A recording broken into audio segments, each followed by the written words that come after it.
અમરેલીમાં ફરી એકવાર કાયદો અને વ્યવસ્થાની સ્થિતિ ચિંતાજનક બની છે અને જે રીતે હત્યાના બનાવો સામે આવી રહ્યા છે તેને લઈને સવાલો પણ ઉઠી રહ્યા છે ત્યારે વધુ એકવાર અમરેલીના બગસરામાં ત્રિકમના 4 થી 5 ઘા ઝીંકીને પતિએ જ પત્નીને પતાવી દીધી।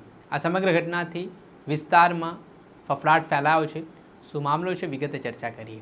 વૈષ્ણવજન તો તેને કહીએ જે પીડ પરાઈ જાનાને રે।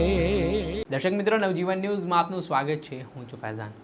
વાત કરીએ તો અમરેલીના રાજુલામાં એક હત્યાનો બનાવ સામે આવ્યો, જેમાં પ્રેમ સંબંધમાં એક મહિલા પર કાર ચડાવીને હત્યા નિપજાવી દીધી। તે ઘટનાની શાહી હજી સુકાઈ નથી, ત્યારે અમરેલીના બગસરા માર્કેટિંગ યાર્ડ પાછળના ભાગે પતિએ જ પોતાના પત્નીનું કાસળ કાઢી નાખ્યું।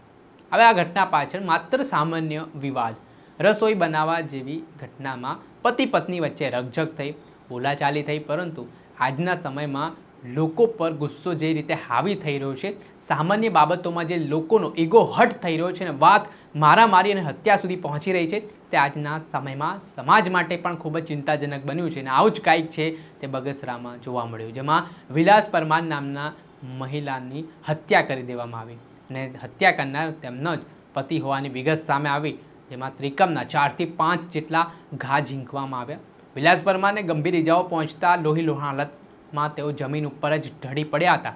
તેમને તાત્કાલિક હોસ્પિટલે ખસેડવામાં આવ્યા, જો કે ફરજ પરના તબીબે તેમને મૃત જાહેર કર્યા। હત્યાના બનાવની વિગત સામે આવ્યા બાદ બગસરા પોલીસ દોડતી થઈ હતી, જે મામલે પોલીસે હત્યા અંગેનો ગુનો જે મૃતક મહિલા છે તેના પતિ સામે નોંધ્યો છે અને કાયદેસરની કાર્યવાહી હાથ ધરી છે। આ ઘટનાથી વિસ્તારમાં પણ ફફડાટ ફેલાયો છે અને પોલીસ એ દિશામાં પણ તપાસ કરી રહી છે કે આ હત્યા પાછળ માત્ર રસોઈ બનાવ જેવી બાબત છે કે પછી અન્ય કોઈ કારણ, તે હાલ તપાસનો વિષય બન્યો છે। અને આ ઘટનામાં પોલીસ તપાસમાં શું બહાર આવે છે, પડે અપડેટો આપના સુધી પહોંચાડતા રહીશું, એટલે નવજીવન ન્યૂઝને લાઇક કરી લો, સબસ્ક્રાઇબ કરી લો અને વધુમાં વધુ શેર કરો।